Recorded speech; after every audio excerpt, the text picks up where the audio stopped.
hizo un cerco de libros y parece que funcionó. Encabezado por Mauricio Mejía y Juan Ignacio Taibo. Gracias a todos también por su apoyo para que esta feria finalmente se realizara. Y bueno, yo estoy muy contenta de estar aquí por esa razón y porque finalmente esta es la fiesta de las letras y nos la merecemos todos y todas. Creo que es un balón de oxígeno para la cultura, siempre lo será para la situación que estamos viviendo en México. Y tengo esta tarde el privilegio de compartir mesa con dos compañeros, dos colegas periodistas a los que quiero mucho y a los que admiro. Héctor de Mauleón, que ustedes ya conocen,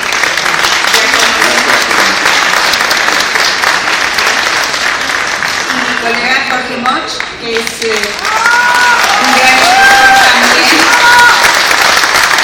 Y bueno, entre los tres lo que queremos es hacer una especie de tertulia con ustedes también para que ustedes participen y hablar de la violencia, pero no nada más la violencia en abstracto, o esta percepción de la violencia que Enrique Peña Nieto quiere que tengamos, porque parece ser que la orden desde Los Pinos es que ya no hay violencia, que ya no hay narcotráfico, que ya no hay muertos, que ya no hay secuestros. Entonces es una verdadera mentira. Y bueno, lo que nosotros queremos plantearles es desde nuestro quehacer cotidiano como periodistas qué es lo que estamos cronicando, qué es lo que estamos viendo, qué es lo que estamos investigando al respecto.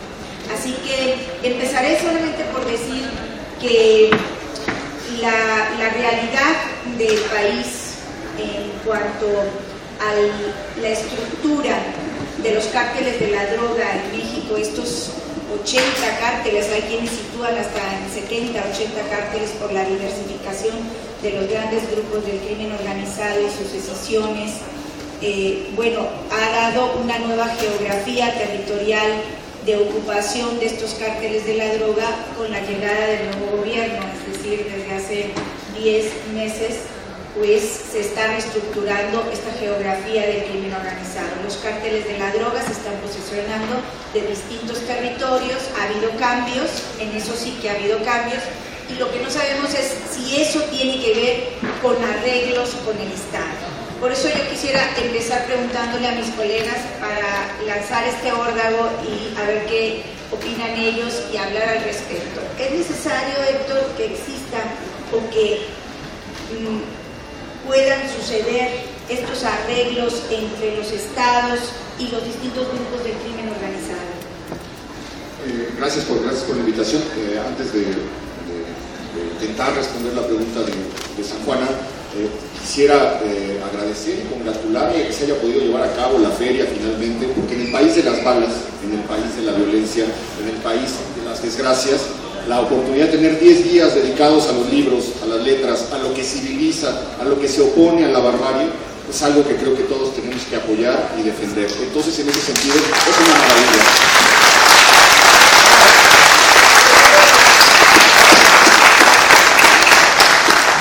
Es una maravilla el trabajo que Paco Taibo II y Paloma han hecho, la batalla que tuvieron que dar para lograr arrebatarle a la arena política, a la contienda política, un espacio que también es de la gente y que debe ser de la gente. Hablando del asunto del narcotráfico, desde luego la historia nos ha enseñado que para que el narcotráfico se lograra enraizar de la manera en la que se enraizó, lograra invadir los tejidos sociales como los invadió, necesitaba forzosamente de la anuencia, el contubernio de unas autoridades.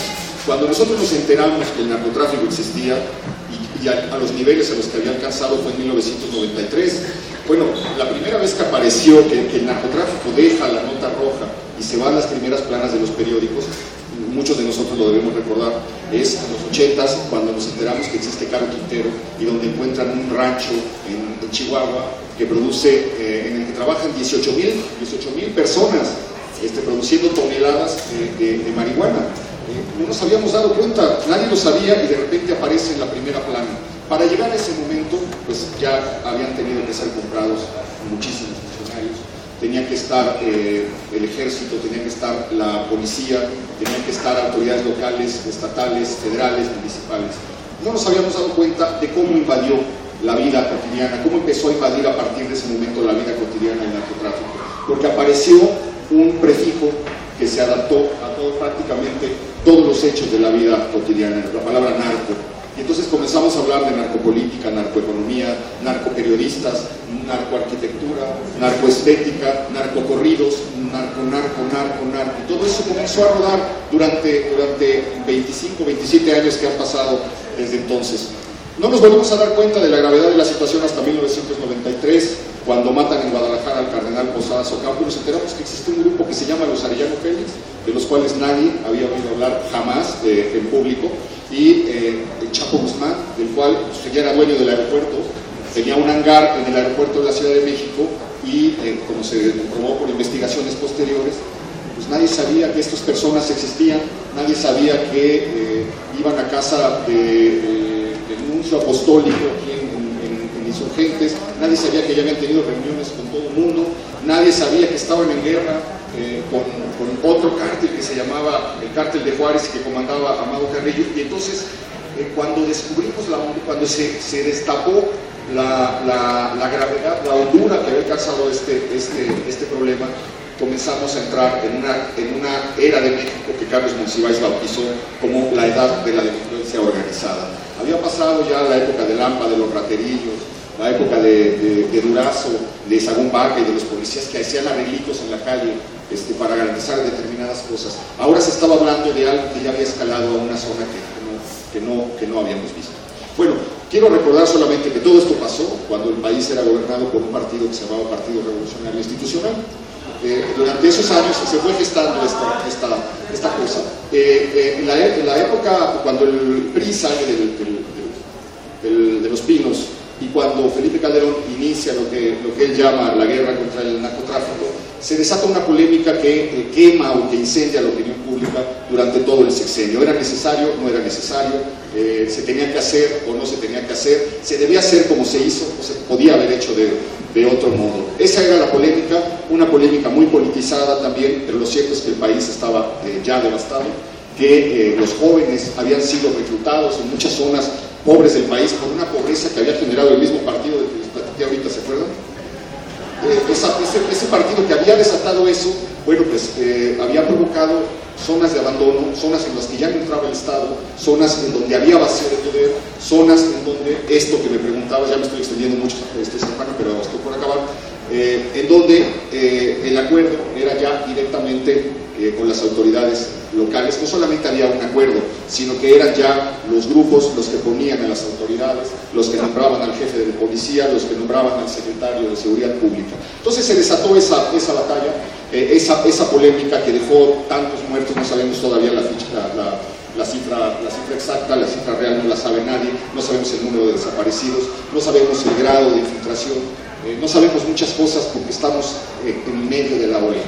Y como dice San Juana, de repente con el cambio de gobierno, cuando se va el PAN después de 12 años y regresa aquel partido que había comenzado la ola, descubrimos, yo lo estaba viendo el domingo pasado, yo leí los principales periódicos el domingo en la mañana, leí El Universal, leí Reforma, leí Milenio, leí Excelsior, y me llamó la atención que no había una sola noticia sobre nada que tuviera que ver con el narcotráfico. Y entonces dije, caray, pues Peña Nieto resolvió el narcotráfico en México, porque ya no hay noticias. ¿Cómo lo habrá hecho? Pues no me enteré, la verdad, a lo mejor San Juan me lo puedo explicar. Yo creo que el narcotráfico siempre estuvo ahí, el narco siempre estuvo ahí. Cuando despertamos, el narco como dinosaurio seguía ahí. Y te faltó el prefijo a la iglesia, la narcoiglesia. Sí, bueno, mencionaste a Girolamo Guillón en la visita de los Arellano Félix. En 1985 yo andaba en la sierra de Chihuahua, de Metiche, y me bajé en un pueblo del tren, y me bajé en un pueblito maderero que se llama San Juanito, por ahí por Bocoina, por Crin, en la zona alta de la sierra. Y a mí me sorprendió muchísimo. Yo era un mocoso de 19 años, desembarcado de la burguesa Guadalajara, y me sacó mucho de onda encontrarme a cientos, no los podía yo contar porque me jugaba el pellejo, pero eran cientos de hombres atejanados, todos ellos con bota vaquera, con cuernos de chivo y R-15 y armados hasta los dientes. Lo curioso del asunto es que el pueblo estaba invadido también de soldados. Eran los cuidadores, este ejército de fieros vaqueros con cuernos de chivo que yo veía caminar en las calles de San Juanito, y luego los vi en Bocoina y también en Krill, y me los topaba yo en las brechas.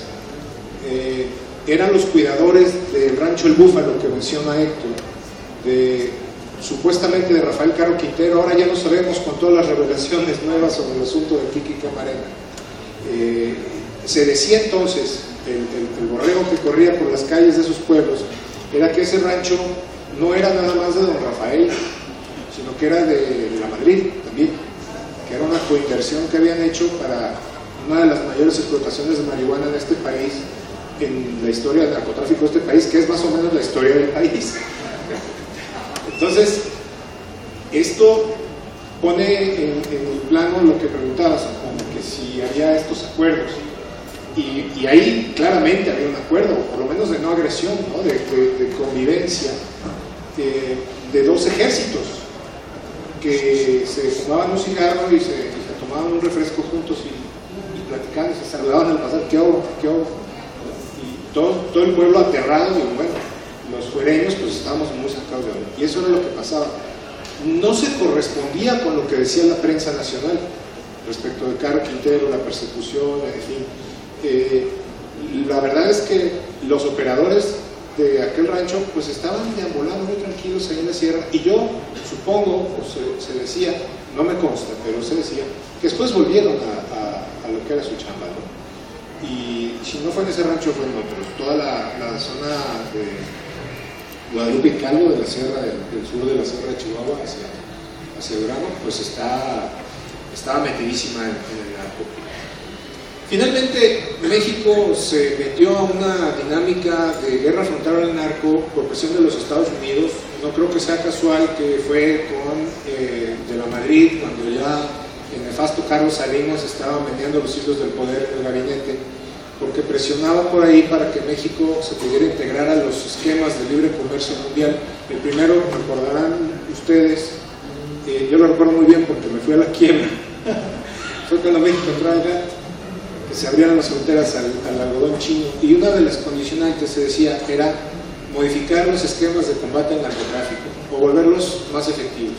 Y entonces aparecieron personajes en la supuesta lucha contra el narco que jugaban este doble juego tan extraño, tan peculiar, tan novelesco, y recuerdo nombres como Álvarez del Castillo, ¿no? Lo recordaremos muchos como un procurador muy cuestionable, muy cuestionado, y gente a su mando verdaderamente siniestra, como Javier Cuello Trejo, y ahí floreció el narcotráfico. Yo recuerdo en la Guadalajara de esa adolescencia mía cómo los narcotraficantes eran dueños de todo, y en la Guadalajara de hoy se dice que media Guadalajara es de Caro Quintero, y ahí están sus negocios floreciendo en una diversidad de empresas y de industrias.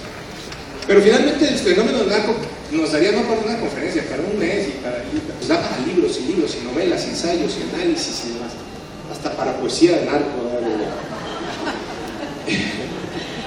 No quisiera yo trivializarlo, pero da para unas rimas fabulosas. Finalmente, la idea del narco viene de la presión, la idea de la lucha en México contra el narcotráfico viene principalmente de la presión de los Estados Unidos para que no seamos sus proveedores, no seamos los malos mexicanos quienes envenenamos a los pobrecitos gringos buenos. El dato duro, porque estoy aquí con una periodista estupenda que siempre utiliza el rigor, con dos periodistas estupendos que son muy rigurosos, Héctor como periodista y también San Juan como reportero. El dato duro es muy importante en este caso. Yo recuerdo datos duros, tengo algunos que quisiera comentar con ustedes. Si me alargo mucho, me quito el micrófono. Uno, en 2010 hubo un comunicado que a mí me llamó poderosamente la atención, que hablaba del fracaso en los hechos de la lucha contra el narcotráfico implementada por Felipe Calderón. Yo soy de los que opinan que fue una lucha totalmente mal planteada. No creo que haya habido un mapeo adecuado de la delincuencia organizada y al descabezar los cárteles se atomizaron. El caso es que en 2010 sale un comunicado en la prensa en donde de manera tácita se admite que la lucha contra el narcotráfico fue un rotundo fracaso. Y esto lo digo porque las cifras así lo decían. Estados Unidos estaba en el pico más alto de consumo de drogas duras en los últimos 7 años, en 2010. Nosotros llevábamos 4 matándonos a lo bestia para que ellos no consumieran.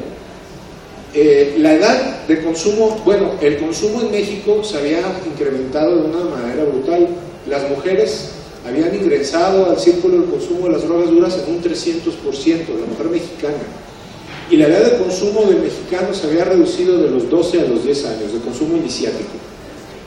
Y estos datos no eran ni del PRD, ni de la izquierda, ni de un rijoso. Eran datos de una reunión de procuradores y subprocuradores de justicia en el puerto de Acapulco en octubre del 2010.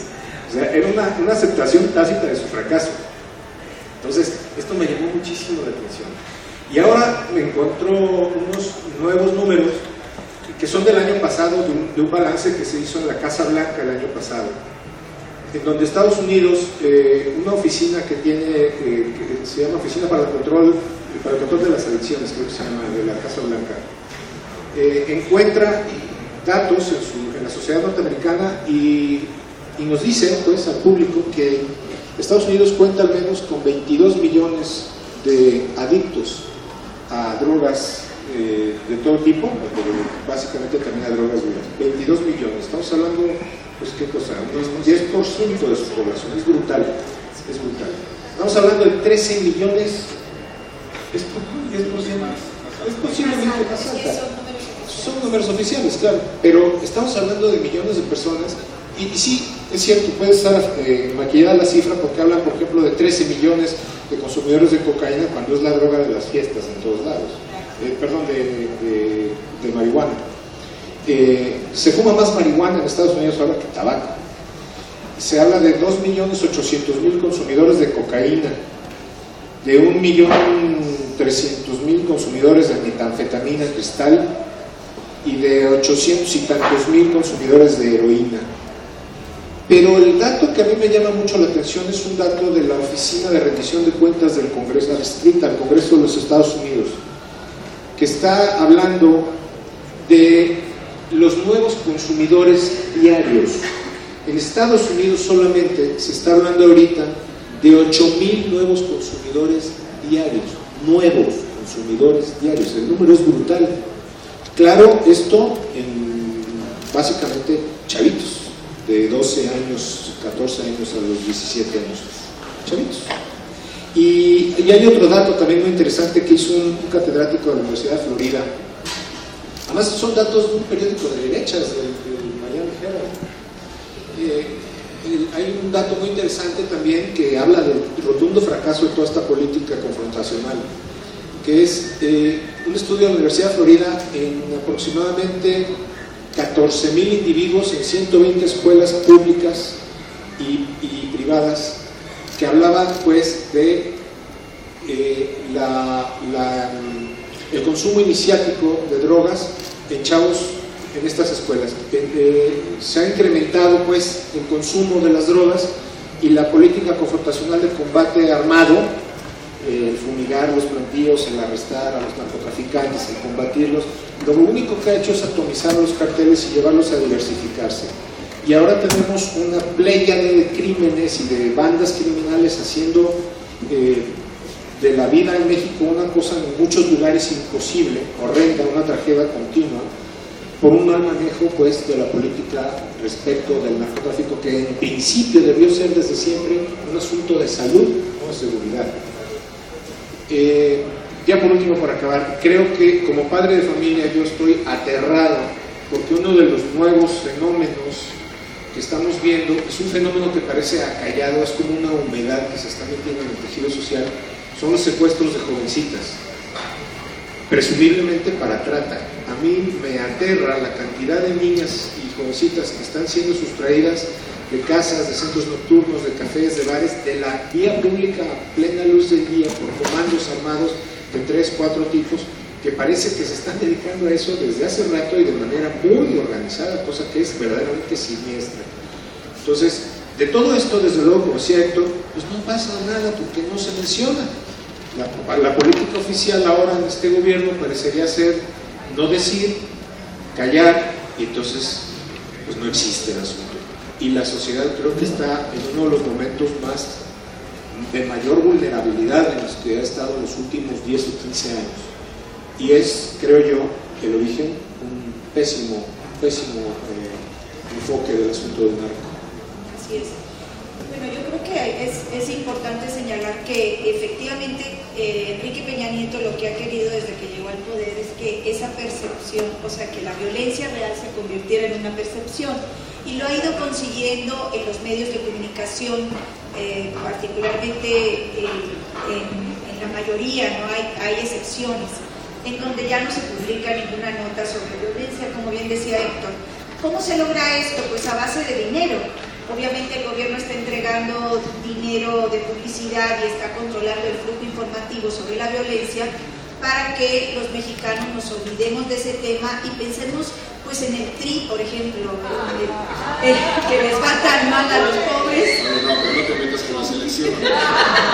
Pobre selección, hay que reconocerlo. Chingón de los triquis. Es mi Chicharito.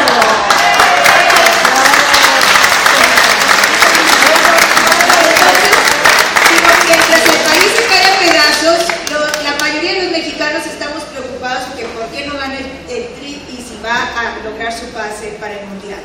Pero por detrás de todo eso hay una realidad espeluznante, que es que durante los primeros 9 meses del gobierno de Enrique Peña Nieto ha habido 15,000 ejecutados. Y esa cifra, esa estadística, habla del fracaso de un gobierno continuista a través de una política verdaderamente errónea en el tema del combate al narcotráfico. Y es errónea porque ya no lo dejó ver el señor anterior inquilino de Los Pinos, ¿cómo se llamaba? Ese alguien me ayuda. Este señor que hoy puso un tuit que estaba muy desolado porque Ciro Gómez Leiva ya no va a tener programa de televisión. Y entonces dice él que es una pérdida, no solo para Milenio, sino para México entero. Pues que nos dejen con nuestra pérdida, ¿no? El caso es que este señor, el inquilino anterior de Los Pinos, pues bueno, las cifras hablan así. No sabemos realmente, pero tenemos la noción de que hubo 100,000 muertos. Hay cifras de desaparecidos que alcanzan los 300,000, en base a investigaciones de organizaciones no gubernamentales y del Censo de Población de México. Hay 1,5 millones de desplazados, hay 20,000 huérfanos. Las cifras hablan de ese fracaso que incluso continúa, porque no hay un cambio de política de combate al narcotráfico. Al contrario, hay una simulación. Y eso es lo que el gobierno quiere que nosotros creamos. Pero se va a topar porque en realidad hay todavía periodistas, medios de comunicación comprometidos socialmente para denunciar lo que está pasando. Y una de estas denuncias es algo fundamental, que es, no solamente existe la violencia de los cárteles de la droga que ha dañado el tejido social, ese tejido social vamos a tardar décadas en reconstruirlo. Lo dañó, lo lastimó casi de muerte Felipe Calderón, y ahora lo sigue lastimando Enrique Peña Nieto, porque no hay políticas públicas que atiendan pues a esos miles de jóvenes que no tienen atención por parte del Estado y que son el nuevo ejército de los cárteles de la droga, particularmente de los Zetas. Entonces, ¿qué vamos a hacer para recomponer ese tejido social si en este momento el narcomenudeo está presente en la mayoría de las colonias populares? O sea, esa droga que antes iba hacia Estados Unidos y no se quedaba aquí más que mínima parte, ahora gran parte de esa droga se queda para el consumo local. y lo que está provocando es que haya millones de drogodependientes. Antes no había tanto consumo de heroína, en el norte de la República se consume mucha heroína, por supuesto la piedra de coca, la marihuana. Nunca en la vida ha habido tanta droga y tan de buena calidad y tan a buen precio como ahora en México. O sea, la encuentran los muchachos afuera de la escuela y empiezan a consumir, como decía Jorge, desde los 10, 11 años, que eso es una verdadera tragedia para un país. No atender el último eslabón del narcotráfico, que son pues los drogodependientes, los consumidores en este caso. ¿Qué vamos a hacer como país, qué vamos a hacer como sociedad civil para reconstruir ese tejido social, para pues convertir esa dependencia en la drogadicción y la violencia pues en algo mucho más de progreso? Yo no sé, Héctor, si tú piensas que hay solución para ello y si coincides en que tardaremos décadas en este trabajo, como así lo ha tardado otros países como Colombia, ¿no?, donde todavía están luchando por ese flagelo de la guerra que dejó 1,5 millones de víctimas. Yo quisiera hacer algunos matices de lo que acabas de decir. Por ejemplo, Felipe Calderón era un presidente que en cualquier gira internacional estaba hablando del narcotráfico. Iba a Alemania y hablaba de algo que pasaba en Durango, todo el tiempo nos saturaban con imágenes en la televisión de gente esposada, desayunábamos con eso, en la noche con unos descabezados, en la tarde el presidente declarando. Entonces a mí me parecía saludable el giro de, pues no necesariamente tiene que ser el presidente de la República el que esté hablando de eso, para eso hay un procurador, para eso hay un secretario de Seguridad Pública. Me parecía atinada esa propuesta del cambio de gobierno. Lo que me escandaliza es que ya ni siquiera es el secretario ni el procurador, es ya absolutamente nadie tocando el tema. Se ha logrado cambiar la percepción, pues en el centro probablemente, porque en las zonas que están tomadas por el narcotráfico del norte del país, en toda la zona fronteriza, en muchísimos lugares, la percepción no ha variado en lo más mínimo. Sí era un escándalo lo que ocurrió en el sexenio de Calderón, la saturación. Yo creo que eso es algo que no hemos atendido y es otra forma de deterioro social, y es que ya hay una generación de niños mexicanos que crecieron y que están creciendo con esas imágenes en la cabeza, con esa violencia en la cabeza, en todos los puestos, cuerpos tirados, entambados, encobijados, los noticiarios durante 6 años, diario, todo el tiempo, y hay una generación a la que se le ha germinado esa violencia. Ya lo hemos platicado alguna vez.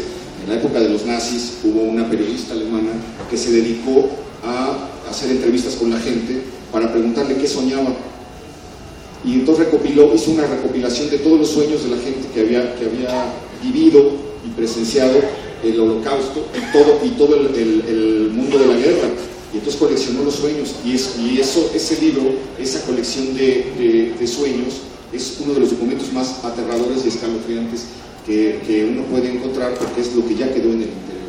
Entonces yo creo que nadie ha atendido lo que ya tenemos todos en el interior, esta generación que hemos enfrentado eso para lo que no estábamos preparados, y que ya nos llevamos arrastrando todos los días de nuestra vida. Creo que eso es algo muy grave, y que no depende solo del debate, de la conversación pública. No está ni siquiera en el radar de la conversación pública. Déjame contarles algo a propósito de eso que estás diciendo, que viene muy a cuento. Hace rato yo platicaba en otra charla aquí mismo en la feria una anécdota que creo que viene muy a cuento con esto. Les decía yo que en 1985 estuve en la Sierra de Chihuahua cuando vi estos vaqueros armados, ¿no? Y yo llegué allá de maestro y tenía pues grupos de secundaria, chavitos de secundaria de 12 a 16 años. Y yo les preguntaba, ahí en el cotorreo, me decían el maestro cachón, porque me ponía yo muchos trapos encima por el frío, me la llevaba muy bien con los chavos, y yo platicando con ellos les preguntaba qué querían hacer de grandes, qué querían ser de grandes, ¿no? Y la respuesta en general era muy chistosa, me llamó muchísimo la atención. Querían ser traileros, porque el trailero, el camionero, en ese entonces para ellos era el que viaja, el que compra cosas, el que tracalea mercancía por todos lados a sus propios negocios, y tenía hartas viejas. Esa era la respuesta, querían ser traileros.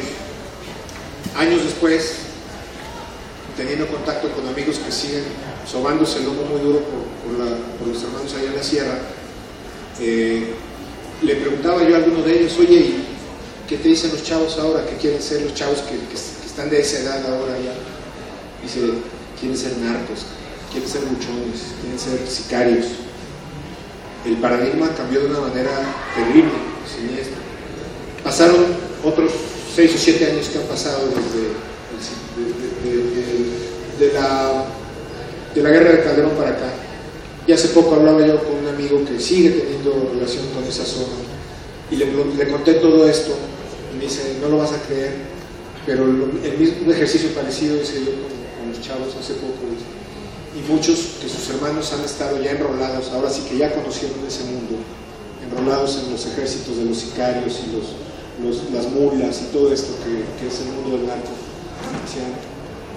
Ya nada más quieren llegar a vivir a los 25. O sea, está cabrón. El paradigma de los chavos que querían ser traileros ahora es nada más llegar vivos a los 25 años. Imagínense ustedes. Bueno, sí, solo para terminar, otra cosa tremenda que nos pasó es que ya nos perdimos las narrativas, como se dice ahora, de lo que está pasando en muchas zonas del país. Nunca como hoy ha habido atentados contra periodistas y contra periódicos y contra medios de comunicación.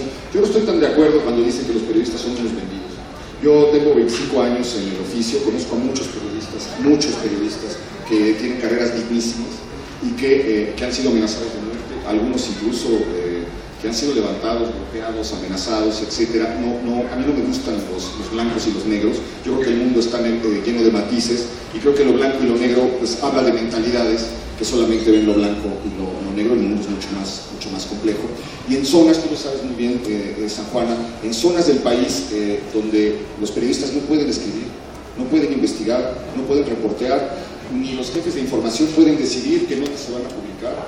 Eso ha sido una constante en estos años de horror en muchas zonas del país, y entonces tampoco tenemos el retrato fiel de lo que está ocurriendo. Esa es otra de las cosas, ese es otro de los dramas que estamos viviendo en estos días.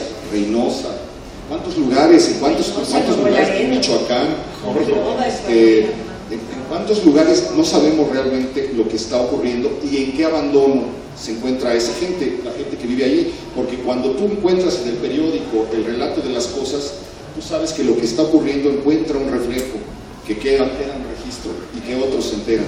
Pero cuando las cosas ya no pasan por ese espejo, donde ya nadie lo ve, nosotros no podemos saber lo que está ocurriendo, cómo les robaron la vida, cómo les robaron las ciudades, cómo les robaron la noche a tantos pueblos de México donde no puedes salir después de las 7 de la noche, donde no puedes atravesar una carretera, donde se acabó prácticamente todo para una generación.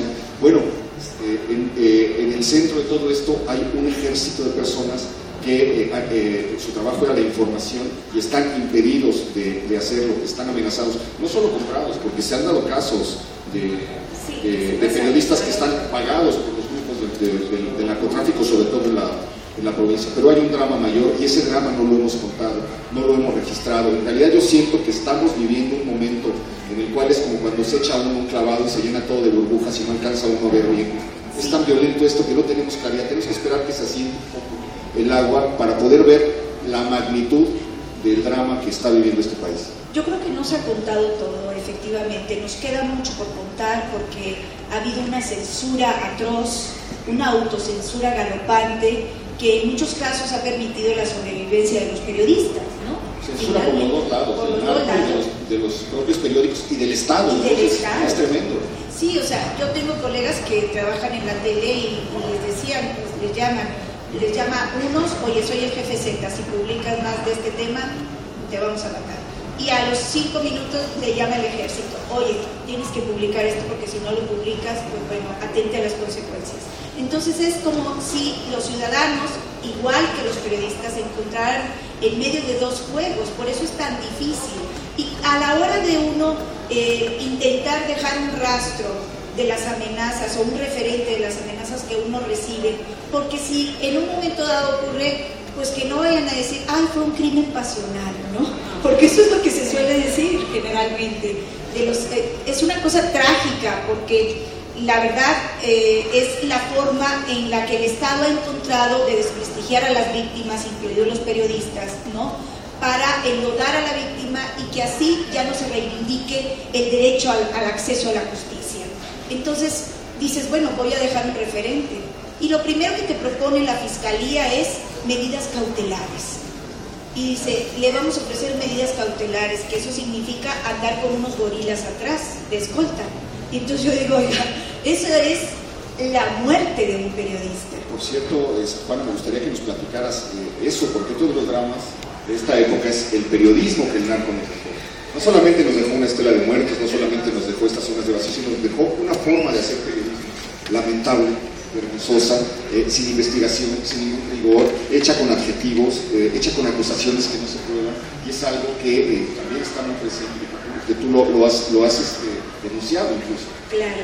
Bueno, mira, es que ahora se vale casi todo, ¿no? En esta vorágine de medios de comunicación en donde ya no se respeta, ya no se valora el rigor y el profesionalismo, pues ahora parece ser que se vale todo. Entonces se inventan entrevistas a sicarios o a zetas, se inventan historias, se llega a inventar amenazas mismas, ¿no?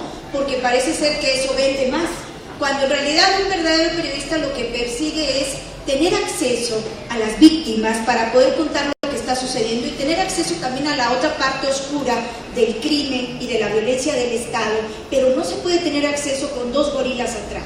Imagínense ustedes si yo voy a entrevistar a una víctima de desaparición forzada y posterior ejecución extrajudicial de la Marina, que me sucedió, lo publiqué este domingo en La Jornada. La primera ejecución extrajudicial del gobierno de Enrique Peña Nieto, bien documentada. Tiene que haber muchas más, pero esto está muy bien documentada. Un caso paradigmático.